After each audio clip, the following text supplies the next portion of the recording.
Hello, everyone. This is Reindeer's Bees, and thanks for coming on to watch this live chat or watching the replay on YouTube. I'm so excited to be here and talk to you guys. It's been a long time. I haven't done a live chat since August, and I'm just excited to talk bees. So, any questions you have, put them in the chat, and I'll answer them. If you're watching the replay, put them in the comments, and I'll get back to you. Tonight, we're just going to be talking about how's our winters going, what I'm doing right now, and my plans for spring because that's what beekeepers think about all winter is spring.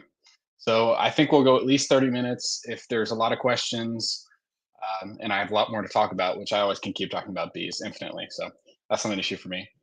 We can go up to an hour.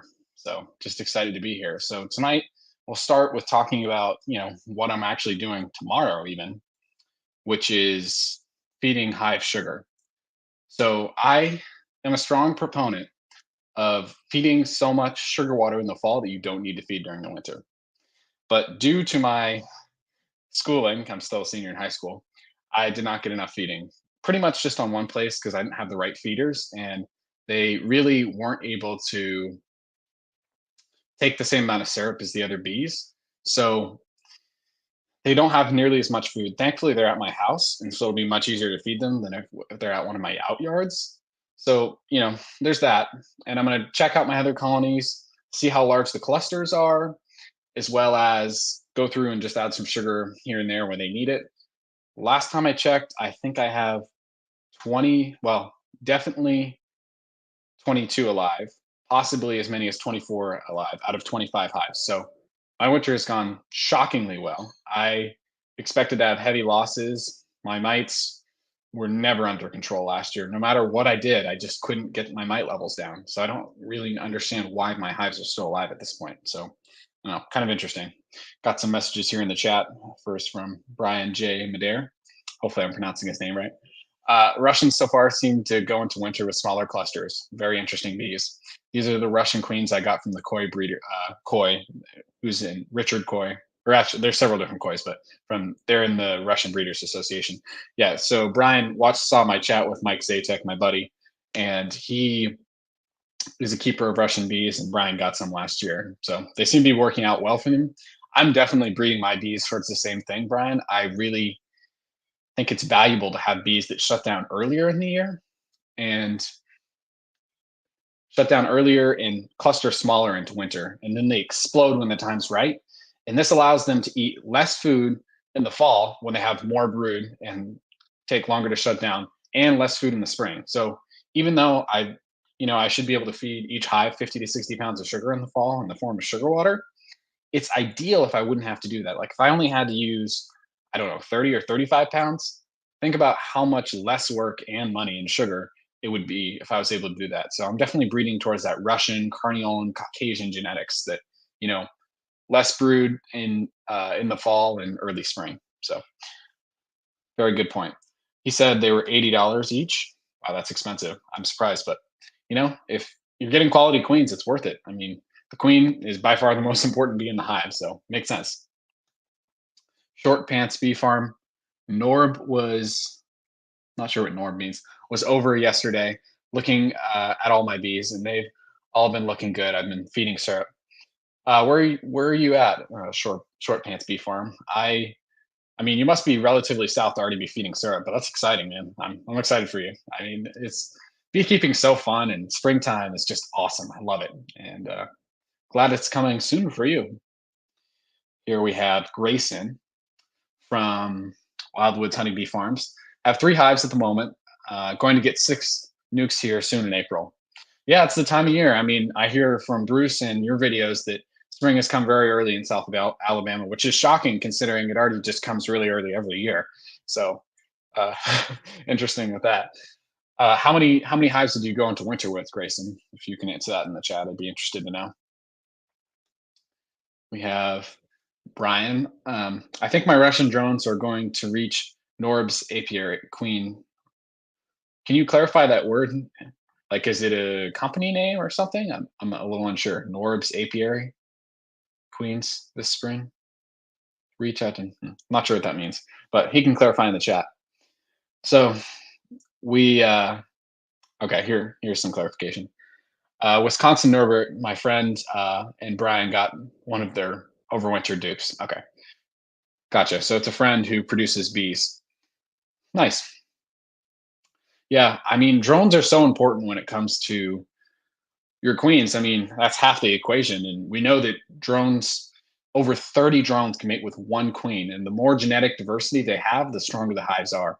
Or, well, the exact study was that they have lower varroa modes, which allows them to be more effective, and they just less mites, healthier bees. That's just almost always the case. Certain bees are really good at fending off the mites, but not decreasing their numbers. But that's really an exception and not the rule. We got James coming on. Appreciate the wave. I'll wave back. Uh, so yeah, I'm gonna be feeding sugar tomorrow. I'm always nervous when I'm feeding sugar during the wintertime because this is when you find out your losses. So I was going in the winter expecting to lose about half my bees, be down to like 12 or 13. So the fact that I'm at 23 or 24 hives right now is shocking considering it's February 9th. I know the day for sure. And yeah, I mean, it's just surprising to me that I have so many bees left. I feel so blessed and lucky because I did not deserve it. I mean, I put a lot of effort in last year, but just did not seem to be working. So who knows? Weird things happen every day. I One of my yards was particularly heavy compared to the others. Oh, I haven't posted this on Instagram or YouTube, but I didn't put rocks on one of the apiaries in my or one of my out yards, and turns out maybe that wasn't the best idea I've ever had. I knew I should have gone back there after the windstorm, but I was too much of a lazy beekeeper to do so. So, so three of the tops had blown off my hives, and I saw them from a distance because I walked across the field to get to my bees, and I saw them from a distance just start sprinting. I was all out sprinting to the bee yard. I was like, "Oh man, are they alive? I want to know. I want to know so bad." And they were alive. All three hives that had their tops blown off. They did have inner covers on, but their outer covers were blown off, and they were still alive. They probably had those covers off for over a month, which is just crazy that the bees are able to survive that. If you guys have any other stories about like blown off covers during the winter or the summer, I'm curious to see how your bees have done with that because I did not expect them to survive. And as soon as I saw the covers off, I thought, oh, there we go. There's, $300, $600 down the drain. Those hives are dead for sure, but they're all alive. So, you know, you got to be happy when you get lucky. And I certainly got lucky with that. I Another interesting observation about that yard is it's at my grandparents' farm, and it has both of the Corey Stevens queens. Uh, Both of those queens, I had six virgins, and three of them got mated because it was really poor weather. Um, One of them, I think, the hive might have been a layering worker, so I think only five were accepted. Three were mated. Then I had those three introduced, and one of them died when I used a formic treatment. So I have two left, and both of those Corey Stevens virgin queens, they they had the biggest clusters of any of my hives. I didn't look at all the clusters. I just looked in that one yard because the tops had blown off. But I don't know. There's a lot of things that could make that happen. They could be healthier, but they might just they might just brood earlier in the spring than my other hives and have brood later into the fall. So maybe they have less mites, thus healthier, more bees. Maybe, but I think it's more likely that he just has bees that brood a little later into the fall and earlier in the spring. So that's why their clusters are way bigger. But one of the Corey Stevens virgin queens, that was the biggest hive that I had in the fall. I mean, it was a massive colony. It took over from a massive colony, but uh, she continued it, and she was just a huge colony. It was awesome to see. Yeah, Grayson, sting that like. Yeah, if you enjoy these live chats, just hit the like button. I really want to do more of these, and knowing that you guys want them makes it even easier and more motivating for me to do so. You may have already said this, but how many hives do you have right now? Great question, Grayson. I think I've said it once or twice, but I went into winter with 25. I know 22 are alive, and I have a strong feeling that probably another two are alive and one's for sure dead. So between 22 and 24 right now. Two of them I heard a really faint hum, so they may be just passing away, or who knows, maybe they're fine. Short pants bee farm. Very good point here. Yeah, it takes a lot to kill a hive when they're healthy. That's absolutely true. The thing that I didn't understand is I really didn't think they were that healthy because my mite levels weren't great. But it was mostly just one yard. That yard was okay on mites, but I don't know. It was just hard for me to believe. I mean, Megan Milbrath at the Bee Expo, she was talking about how certain hives have survived in like winter storms with their covers off for days. It just shows you how insanely good honeybees are uh, at clustering during the wintertime and conserving heat. It's just, I mean, it's truly amazing. It's hard for me to even understand how it's possible. We put them in the like least ideal spaces as far as uh, thickness of the walls, and like it's just not even remotely close to as thick as a tree. And a lot of us have upper entrances, which can help with moisture, but they certainly wick out a lot of heat. In most tree cavities, the nest is up at the top, and then the entrance is at the bottom. And so none of that heat escapes out the top. It's just kept in the tree cavity. So yeah, Kodiak Farm, Bees, Lee. Welcome, Lee. Happy to have you on tonight. If there's any questions you have or anything you want to talk about, just leave them in the chat below. Brian, yeah, short pants bee farm. Your bees are doing great. Some good bees. I'm assuming he has a YouTube channel. Go check it out. Yeah, I've been doing YouTube for just about a year now. I posted my Hive Life application video on this channel, so that was technically when I first posted my YouTube video. But I really started posting, I think, like January 21st of 2023. So, if you've checked your dead outs or checked your hives to see if there are any dead outs and fed sugar to the alive ones, the next thing you can take those dead outs inside. It's a possibility. It's more work, but if you only have a couple hives, it's not a big deal. I will probably bring mine in pretty soon just so I can sort out the comb and decide what to do with it. You also can leave it out there, and as long as there's a mouse guard on it, it'll be fine in there. It's probably better to scrape out the dead bees because it gets pretty nasty after a couple months of that. We have um, James Noel, 13 down, 13 down to 12. Sugar bricks on today. Okay, so you lost one hive. Well, I mean, that's still really good numbers. 12 out of 13, that's a really high percent, 90 plus percent or 95 something percent. That's a really good winter. I mean, it sucks when you lose any bees. It feels terrible, but it's going to happen, especially with the mites. I mean, I think average national loss is like 40%, which is just crazy. It's hard to imagine, but those mites, man, they're tough. They do a lot of damage to the bees. Triton here. Hi, everyone. Hi back, Triton. Um, hey, Lee. So, Short Pants Bee Farm haven't put much on there lately. Just showing inspections. Yeah, I mean, inspections are typically what people want to see the most. So, makes sense. YouTube is definitely an interesting place. I'm trying some new things to see if I can help me connect with my audience better. So I'm excited for the future. More videos coming, probably less videos, but I want to spend more time on every video so I can make a higher quality product for all of you. So back to dead outs. So yeah, I like to typically take the frames inside or even sort them outside in the hive. That way I get an idea of what I have for spring. And so it helps me plan for the next year how many frames of drawn comb I have. And as far as diagnosing dead outs, I do plan to do a video at some point. I have at least one, so I can show you that one. I've had my dead outs over the year. I've had about 85% survival over the last 6 years or so. So pretty good, but you still have some dead outs. So do have some experience looking at them. And it's still really hard, even if you've seen a lot of dead outs, to determine exactly what happened. But I've heard statistics that show that mites are the cause of, or not leading cause, but at least a secondary cause of like 60% of bee losses or something crazy like that. Yeah, Brian, hope that queen is still good. Her two sisters quit on me this year. Yeah, I mean, it happens. They get old and queens don't last that long. I'm definitely going to make some content in the next month about that because people expect their queen bees to live for, I don't know, 2, 3 years, I don't know, possibly more. But whilst they can live that long, it doesn't mean they're very effective for that long of a time period. So I really prefer to requeen every year. I wasn't able to do it this year. I mean, full transparency, I didn't get to it just because I had some issues with my requeening. I just didn't wasn't very successful. I lost some queens, and then my mating nukes were a total mess this year. Woof.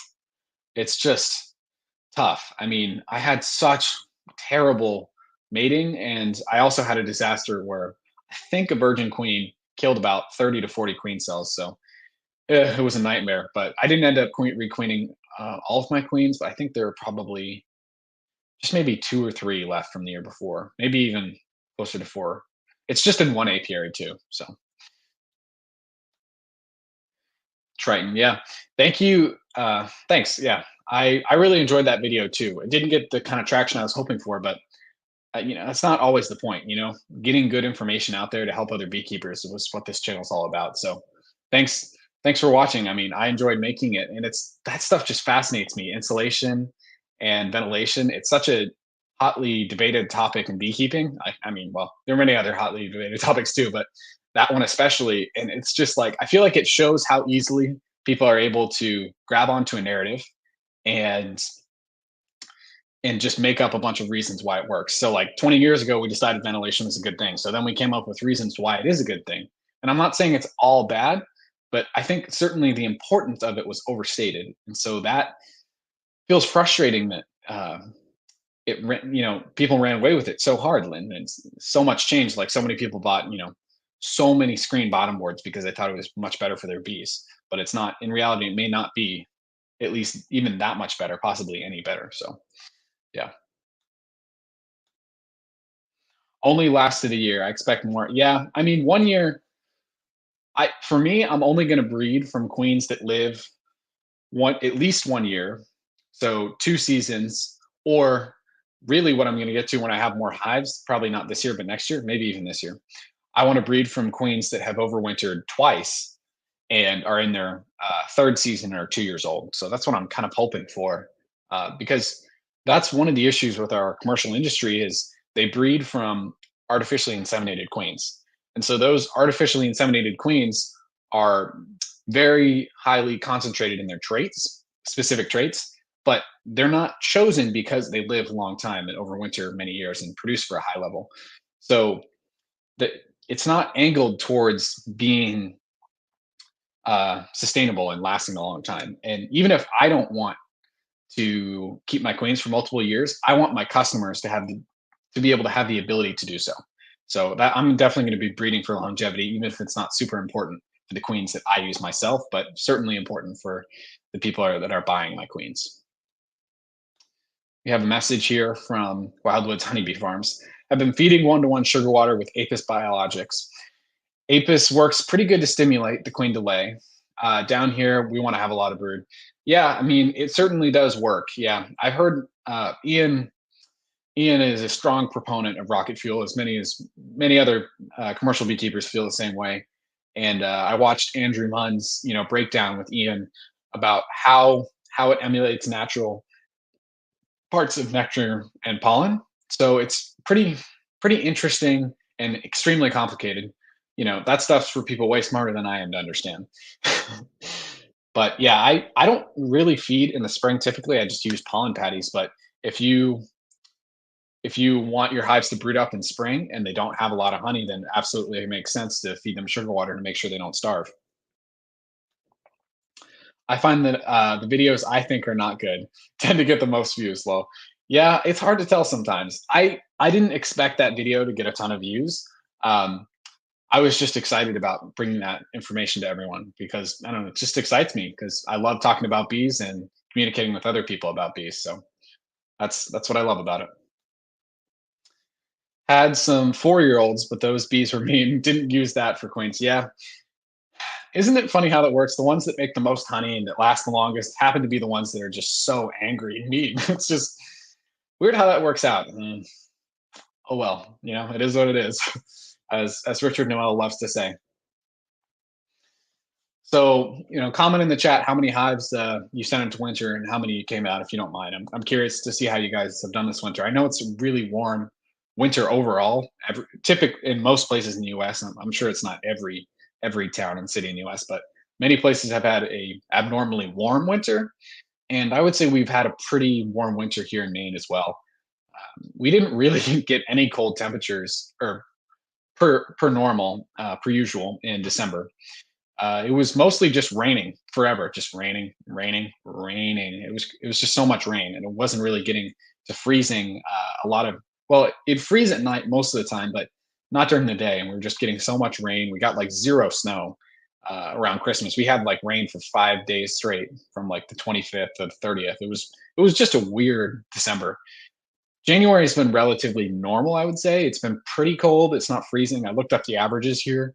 I think it was daytime highs of 31 and lows of 18, which is what we've been getting as of late.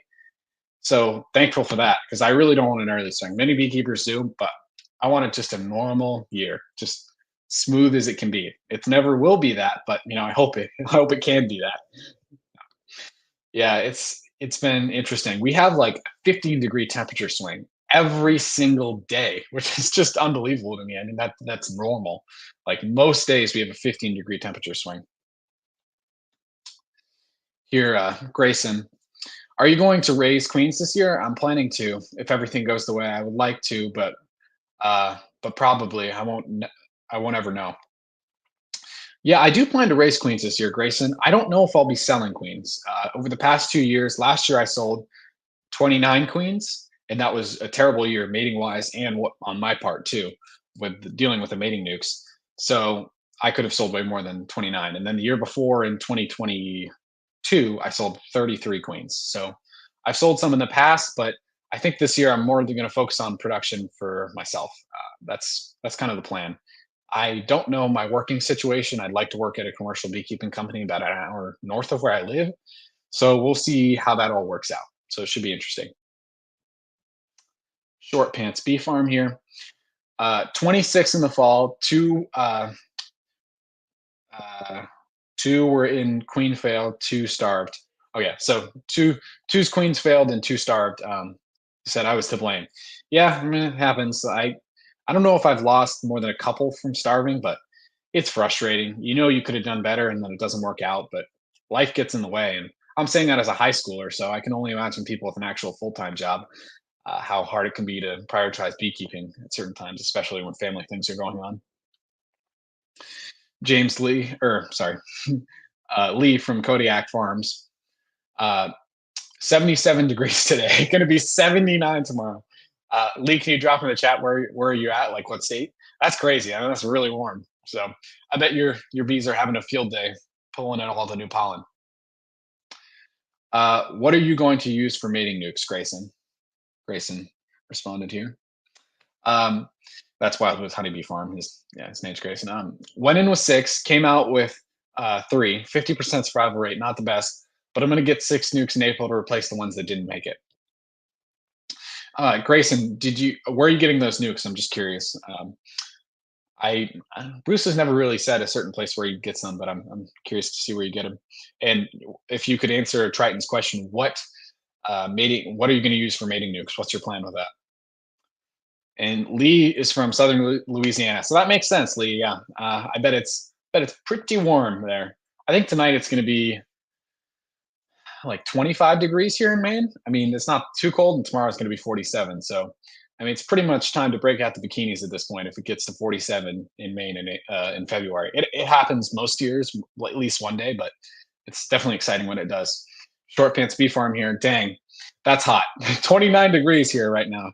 Yeah, I feel you, Short Pants Bee Farm. It's that's very warm. 79 degrees in February. I can only imagine what it will be in August. So we have Wildwoods Honeybee Farms here again. I'm not sure, Triton. If I make some, I'll use 5 frame nukes. Planning on maybe selling virgins. We'll see how it goes. Yeah, selling virgins can be tough though.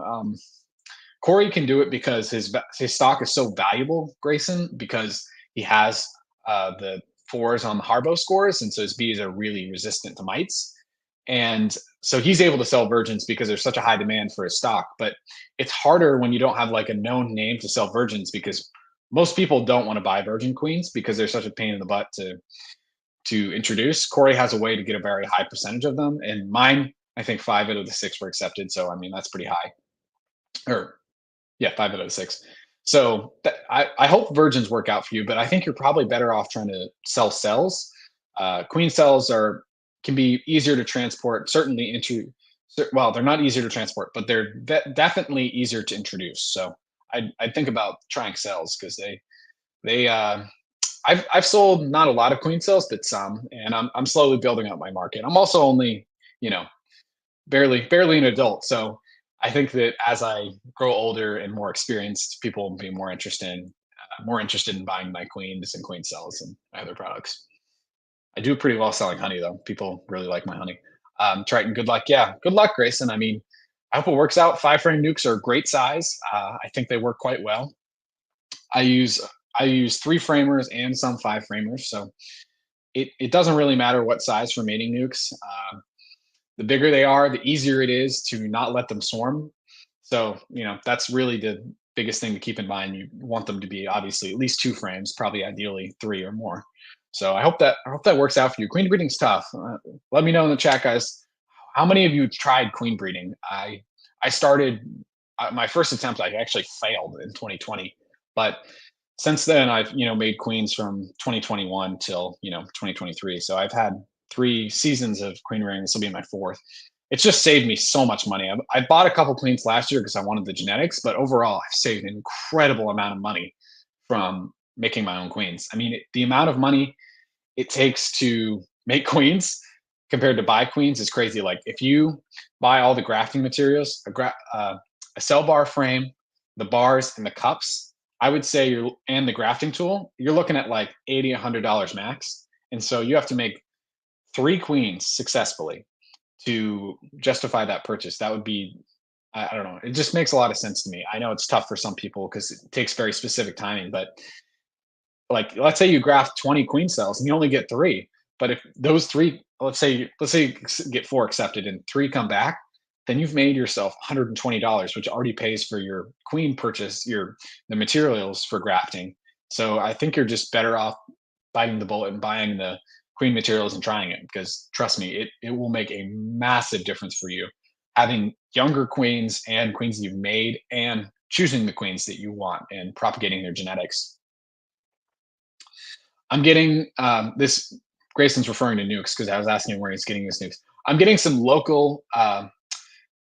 that are local in Iamsboro, Alabama. It's a little town near here. We have a place on the river, and the nukes we are getting are only maybe 3 miles away. So you're saying like the place you're picking up the bees is 3 miles away, or you're going to put them in a place 3 miles from the river? Because I know you already have 2 locations that are on your like big property for your house. I was thinking cells or mated queens would be better for selling. Not much of an interest in virgin queens unless you're Corey Stevens. Yeah, you're right, Grayson. Yeah, people aren't that interested in virgins unless you're Corey Stevens. But someday I want to be Corey Stevens too. I'm gonna make my best effort to get there. I use some virgin queen. This is short pants bee farm again. I use some virgin queens from VSH breeders. That's really helped with how they handle raising my own how they handle mites. Raising my own queens. This will be my 8th year. Wow, you've been doing it for a long time. That's great. I mean, the more experience I get, the better I get at it. I've had some really good takes last year, like 50 of 60 cells or 55 of 60 cells. They weren't quite the size I wanted, so I'm going to downsize how many I graft. So I'll probably do 2 colonies and only give them 30 cells each. That way I'll get some higher quality queens, which should help my mating nukes accept my queens better. Yeah, hopefully short pants bee farm that my VSH, I'm going to try to get it into my population. I bought UBO. It's actually my computer is sitting on the box from the UBO test, so you're closer than you think to them. But hopefully I can start to breed that into my population. It's not going to happen overnight, but I hope to get there. I'm going to make a video soon. I want to make a video titled something to the effect of my bees will be mite resistant by 2029. That's my goal. 5 years from now to have a decent amount of mite resistance. Even if I just had it I only had to treat them with oxalic acid during the winter, that would be a huge step in the right direction. So if I can get there, man, what a difference that'd make for me. Only doing a couple mite tests in the summer just to be sure. Oh, that'd be the dream. I plan on putting 4 here at the house and 2 at the river place, which is 1 hour from our house. It's kinda something. It's kinda complicated. Yeah, I mean, uh, just be careful about putting your hive so far away from your house. It can be pretty tough sometimes to drive so far for your apiaries. All mine are only about 10 minutes from each other. And so this just allows me to get there all effectively. And they're also all 10 minutes apart from each other. So it just makes it streamlines the process. So I hope that works out for you. It might be harder to manage them and you'll have to manage them with more intent because you won't be able to come back all the time like you would from the hives at your house. So, I'll be interested to, watch and see how that works out for you, Grayson. I just do a single cell bar. Don't put so many in there. Yeah, I definitely won't put that many in there anymore. I thought it was just that I didn't get the cell builder quite right, and I probably could have improved it, but I I definitely Corey says you can if you get the cell builder right, you can do he grafts I think 40 or 35 in there. So I think I'll probably just stay on the safe side and get 30. And if that works out, I can keep increasing it, but I really need those best results to make the absolute best queens for myself and my customers. Good evening, my friend Ben here. Hi Ben, I hope you're having a good night. Enjoying my night talking bees with everybody. Nothing better than that. So I have some more topics to talk about. So I this time of year is mostly for me just organizing equipment, or it's a lot of my time is spent doing that. I have a whole massive mess in my basement that my parents would like me to clean up, and I'm slowly but surely working through. And so I just like to count all my super frames, figure out how many frames of drawn comb I have, which frames, this is really important, which frames need to be re-waxed because I use plastic foundation because I like the durability. It's just a lot higher durability than the waxed frames or foundationless. So I like to re-wax the frames that I think need it during this, not this time of year, but figure out which ones need it and group them into boxes. That way, in the springtime, right before I put them on, I throw a wax coating on them with a paint roller. I guess I can make a video about that. Let me know in the chat, guys, if you think I should make a video about the putting the wax on the plastic frames. And also, do you guys use plastic foundation or wax? I'm curious to hear your thoughts on it. I'm all about plastic, but I understand the arguments for wax. Yeah,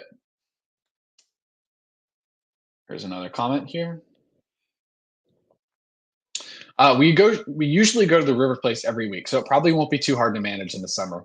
We ride a lot on the boat, and we just put a trailer up there, be able to stay the weekend. That's great. Well, I stand corrected.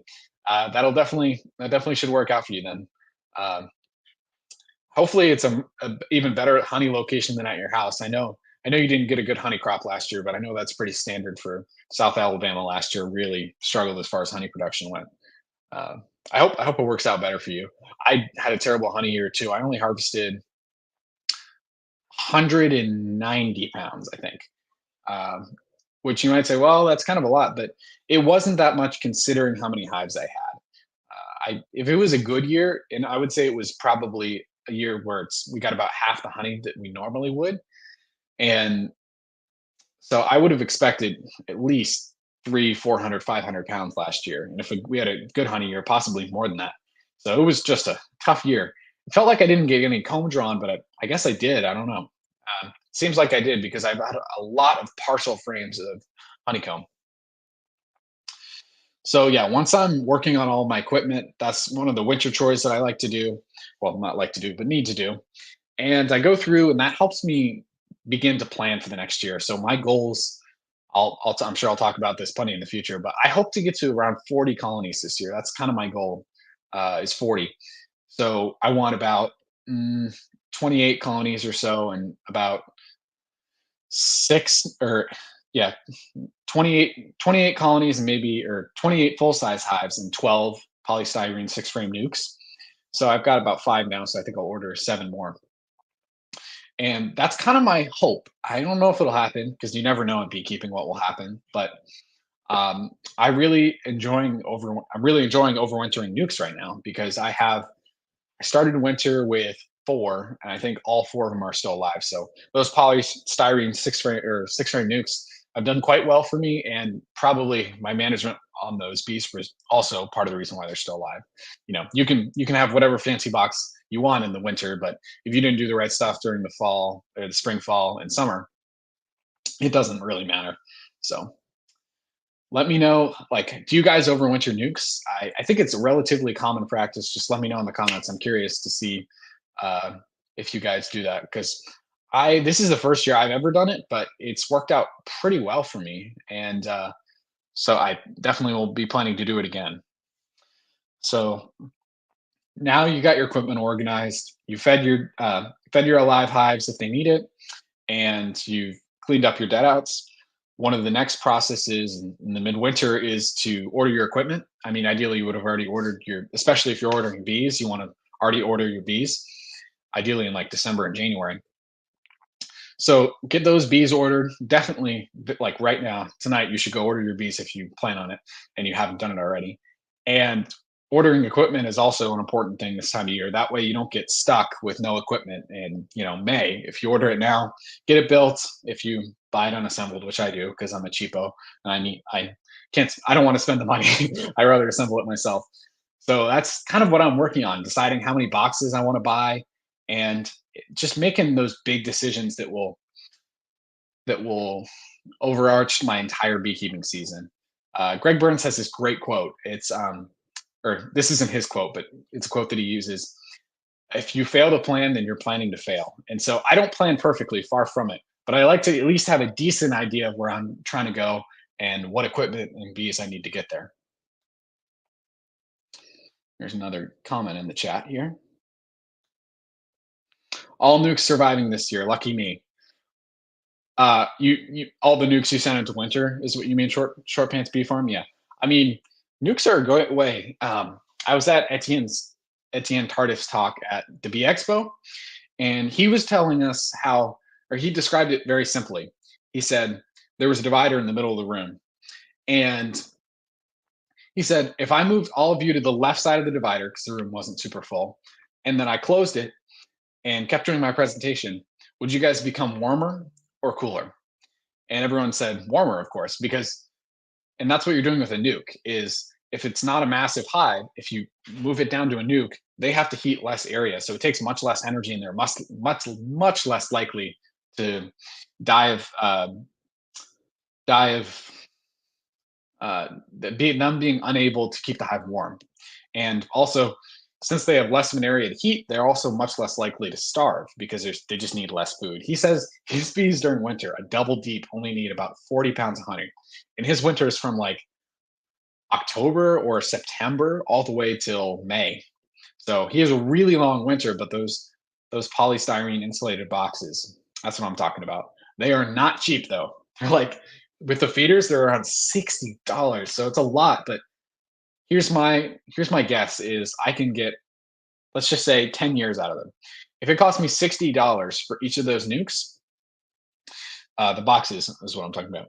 $60 for each of them, and I buy them if I use them for 10 years, that's like $6 per box. And so $6 per box per year. So if I'm spending only $6 per box every year, then that seems like a worth it trade-off, even though they're pretty expensive compared to wooden boxes. I did overwinter some nukes this year. Some didn't make it. I have one nuke and two 10-frame hives. Yeah, I mean, that's just how it goes. I mean, beekeeping's hard, and I mean, there's definitely certain challenges about living in the South that are different than the North. Both are challenging just in different ways that you have to manage. Norbert, the legendary Norbert, we heard about him earlier. He's Short Pants Bee Farm, and I think maybe Lee's friend or Brian. Um, Hi from Central Wisconsin. Happy to have you, Norbert. If you have any questions, leave them in the chat. We're just discussing bees and what we're doing in the middle of the winter to plan for spring. Exciting time. Bob Shipley here. I'm going to try to overwinter nukes this year. Need to decide whether to graft for the first time or just do a flyback split and separate the queen cells into nukes. To give context, a flyback split is, oh man, I'm going to have to draw on my memory from Gus Mitchell's videos. I believe a flyback split is when you pull the queen, have them make a bunch of queen cells, then separate all the queen cells. Bob, correct me in the chat if I'm wrong, but I think it's something like that. Gus Mitchell uses it. He has some great videos on that. He doesn't post much anymore, but he had like 130 videos before he stopped posting. So there's a bunch of great content on there. He has Russian bees. So if you want to see what Russian bees are like, that they're featured in all of his videos. Yes, Norb is here. Short pants bee farm. Thank you. It's a very important day. Um, Brian bought a yellow and gray plastic frame on eBay that takes JCBZ cups. Going to try my hand at grafting this year using a Chinese grafting tool. Yeah, so I was my first year, I completely failed using a German grafting tool. Some people are really good at using them. I am not one of those people. And it didn't work out for me, but I started using Chinese grafting tools and they're very cheap and break pretty quickly, but you can just get a bunch of them and cycle through them. So like what I do, I have like probably 40 or 45 minutes of footage that I need to edit about how I produce queens. Took a picture or took a video at every step of the process. My mom helped me film some of it while I was grafting, and it's a tough process, but I think it's worth trying. I think you'll really enjoy it, Brian. There's almost nothing more satisfying for me in beekeeping than grafting those queens and seeing those big fat queen cells and dropping them into the nukes. And once she comes back from her mating flight and you see her laying eggs and beautiful patterns, it's just such a satisfying and worthwhile feeling. There's just almost nothing like it at all. My voice is hurting. I need to grab a quick drink of water here. Um, Back to Bob Shipley's comment. He was trying to decide between flyback splits and grafts. I've never done a flyback split, but I think it's definitely more of an organizational challenge to do grafting because you have to be hit the time periods exactly. And so if there are some time periods that you just can't plan around, and so that would be one thing to consider. I would suggest trying grafting. I've had a lot of success with it. Many other beekeepers have too. So I would go for the grafting, but it might also make more sense to do flyback splits. So just yeah, pretty interesting to decide, make those decisions. It's one of the reasons why I love beekeeping. You got 1,000 decisions to make, and you get to see how it all plays out over time. Short pants before my first graph was with the paperclip. Got 22 cells on my first try. Okay, short pants before. We're not all like you. We can't all just be perfect on our first try. I completely failed, and some people have too. It's mostly just me, but I yeah, it took me like an hour, and I don't even know if I finished one bar. So it was pretty terrible. It was I'm glad I picked it up the next year, but it was certainly not fun at all in the moment. Bob Shipley is explaining the flyback splits. Leave the queen in a frame she's on in the original location. Move the rest of the hive and let the workforce fly back to the original colony. The new colony becomes the cell builder. Okay, yeah, makes sense. So yeah, I mean, I think Gus talks about it in glowingly. He thinks that's how he did all of his splits before he started grafting. So I think it's definitely a great option that you can pursue. Because Bob, do you know why you move the hive? Um, why wouldn't you just move the queen? Because then you get the foraging force too. I know they don't create the cells, but they do bring in nectar and pollen. So I'm just curious if you have an answer for that. Grayson here. I like using Chinese grafting tools. I had one, but I'm on the hunt for it. Well, I might just get another one or two if I can't find it. There are 10 packs on Amazon. So I bought like 50 or 60.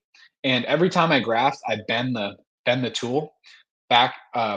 So it's weird. Chinese grafting tools are really, really inconsistent. So some, if you put it in your teeth, like you can just instantly bend it and it's really flexible. And some are really, really stiff. So you can get ones that are in the middle, but if you have a bendy one, typically what I do is I'll go into the cell, put the larva into the cup, then I bend it with my teeth back closer to straight so it doesn't get too bent, and that way I can just keep getting the right, has the right amount of bend to allow me to keep grafting effectively. I got way faster at it. I think I did 60 in like half hour maybe, so it's getting way better. Eyes are going now, so it's getting hard. Yeah, Thankfully, I have pretty good vision, so grafting's not a problem for me. But like I have a beekeeper friend, and she can not see the larva like at all. So it is it can be a big disadvantage in grafting. But I don't know. You can use I think um, just like your regular magnifying glasses, pair of glasses at the store. I hear that can help. I don't need them yet, but I'm sure I will at some point. Paperclip paid for itself like crazy. Yeah, if you made 22 queens from a paperclip, I think that queen was pretty well worth it. Let's say 15 got mated, and even if they're only worth $30 to you, you're still making so much money off that paperclip. Wow, yeah. I mean, that paperclip certainly did its job. So yeah, but Grace, coming back to what Grayson said, yeah, definitely buy a bunch of Chinese grafting tools. You're definitely gonna need a lot more than one. So now that you've got your bees ordered, this kind of goes in conjunction with uh, getting your bees ordered. But you just got to plan for the next year, like how find your end result. So how many hives do you want, and what kind of configuration do you want, and then you can kind of work back from that to where you want to, what you need to do now here in the early spring, or well, it's not spring yet, but early spring, the winter, to make that happen. So for me, I want 40 colonies, and I want roughly 28 of them to be 10 frame singles, and then another 12 of them to be 6 frame polystyrene nukes. So that means I need to order 7 more polystyrene nukes, and I'll probably get a couple extra hive bodies because I have about 30, but some of them are a little ratty at this point. So work backwards, figure out everything you need, and just make a long list and get all the equipment ordered because it really makes a big difference. Have your equipment when you need it. And oh, feeders, that's a big one. If you forget to buy feeders, that can really come back to bite you at certain points, especially in the fall. Feeding in the fall is very important in a lot of places. It's pretty common. So just drop your questions in the chat. Any beekeeping related stuff, I'm always up for it. I think I'll have another video posting probably mm, maybe not till Monday, but either tomorrow or Sunday or Monday. I have the thumbnail done. I've rewrote the script, so that's all set. I just need to film it and edit it, so that'll take some time though. Not too sure. I just think this is the way to get the workforce to go back and rebuild its original colony. Okay, so he was talking about the flyback splits. You leave the queen and a frame of brood at the original location, and then you move everything else to another location to make, and they'll make a bunch of queen cells for the flyback split. And so I asked why would you move the hive that you want to have the queens made in away from the original location? Because I was thinking that more nectar and pollen would allow those bees to make better queens. And Bob thinks he's not sure. It's just a way to get the workforce to go back to the original colony and rebuild it. So that kind of makes sense. The man, the myth, the legend, Norbert's here. Tried grafting 3 years ago, got 12 out of 14, but after four, but after 4 days, after 4 days, a queen I missed, destroyed them. Planning on trying it again this year. Yeah, Norbert, that's a really common thing. I had it happen to me for the first time. Suffice to say, I will never make that mistake again. And I don't know. I'm looking into buying an incubator. If you guys have any experiences with reliable incubators, let me know because I'm considering buying them just for that reason. I don't want to lose a bunch more queens like I did last year. It was so devastating. There were over 40 cells and I lost them all. So I'm considering an incubator for just that reason. But I'm glad you got such a good take. That's awesome, man. I've had so many close calls on queens almost hatching and killing, probably at least 3 or 4 times, and I've only grafted, I don't know, 12, 13 times. So like a third of the time I've seen a cell pretty late. One misconception about grafting is that people will say that the bees won't make queen cells unless they have none of their own brood to make queen cells from. But if you do your sub builder right, they'll be so strong that they'll probably make some of their own queens, even if there's some brood in there, and a lot of your queens too. Uh, so it's good to have less of them for the bees to make, but it's not like a dire circumstance. Like if you have some brood from their hive left in there when you're making when you're making the cell builder and you graft into it, it's not a huge deal. They'll make queen cells. The big deal is if they make queen cells, you don't see them, then the virgin queen hatches, kills all your cells. That is the real devastating part. But they'll still make queen cells even if they have some of their own brood. We got Roy on from northern Michigan. Glad to have you, Roy. How's your winter going? Has it been mild like many other people's? I'm interested to hear. Short Pants Bee Farm here. I set up the cell builders somewhat like Michael Palmer. They make honey that way too. Yeah, I watched Humberto did a great video, Inside the Hive.tv, I think is what it's called. Humberto did a great video on Michael Palmer because he'd just been a beekeeper for 50 years, which is just absolutely unbelievable to think about. So yeah, he'd been a beekeeper for 50 years, and so he also showed all of his cell building processes on Humberto's channel. So pretty interesting stuff. I'm not sure if I'm gonna.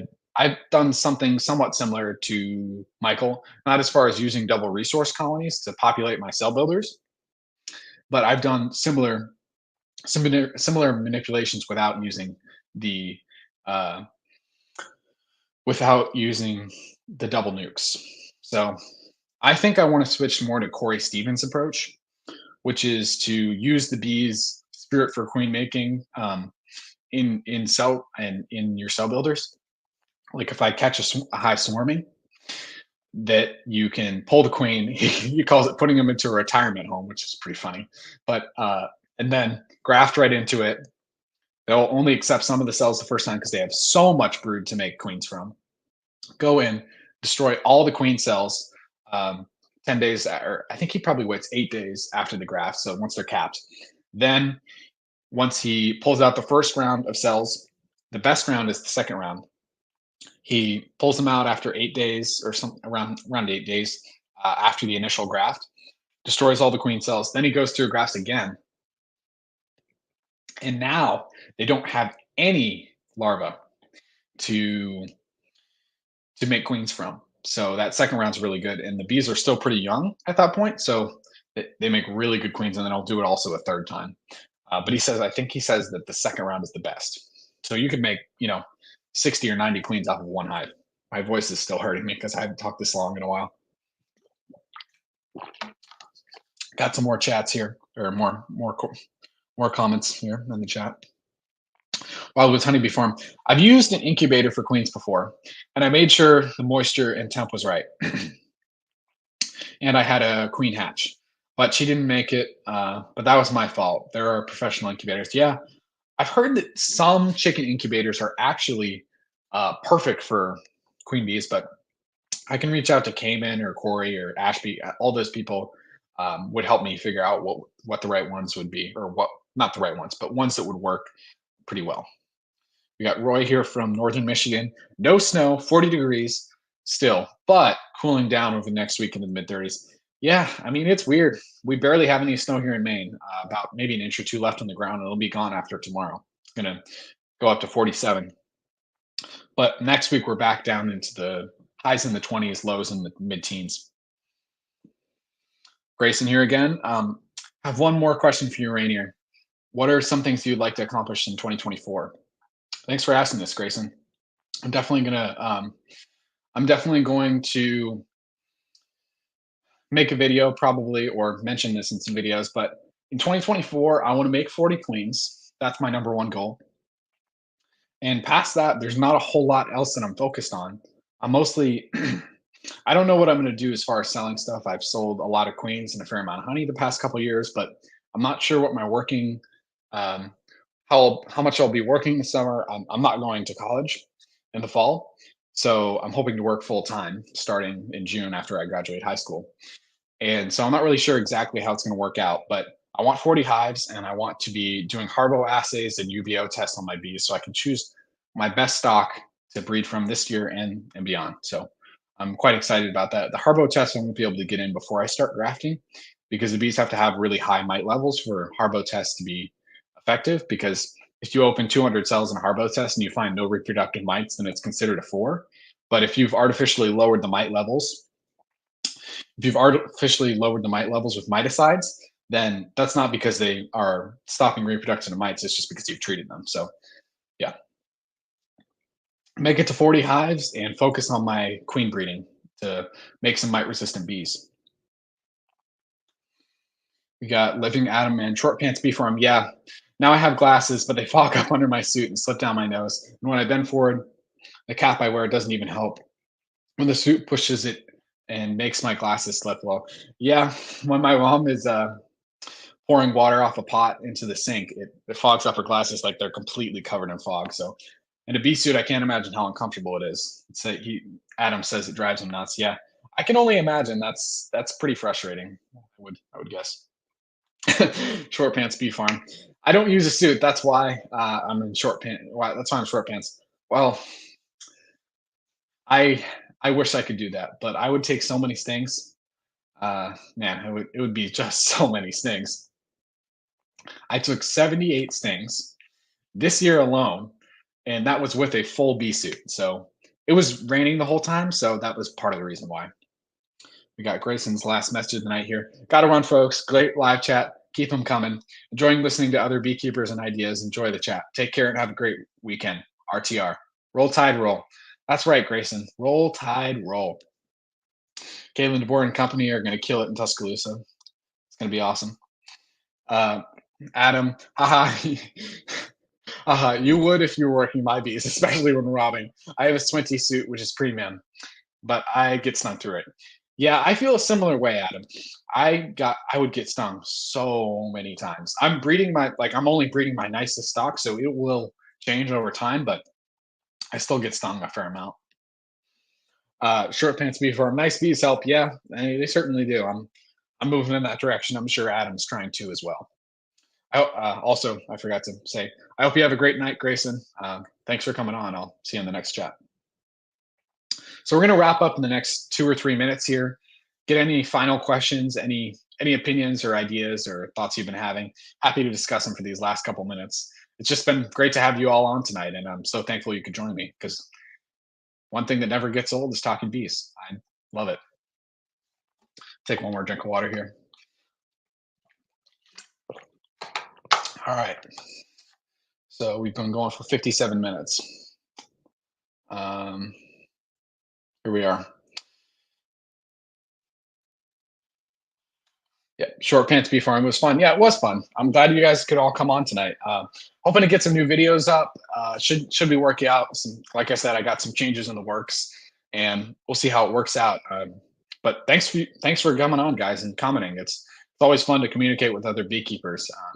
I really enjoy talking to you all and learning from you because you'll never learn it all in beekeeping. There's always more things to learn, and bees are the conduit to the people. That's also something Greg Burns says. So I couldn't be more thankful to have you all on here tonight, and I really enjoyed it. We have a couple more comments before we head off here. Thumbs up from Adam. Roy, my wife is tired of me talking about bees, so I'm glad we have these groups. Yeah, my mom gets pretty tired of me talking about bees. I could go on for literal hours, so it's good that I have other outlets for my beekeeping through my videos, the comment sections, the Facebook groups. You got to do whatever it takes to get to satisfy the bee addiction.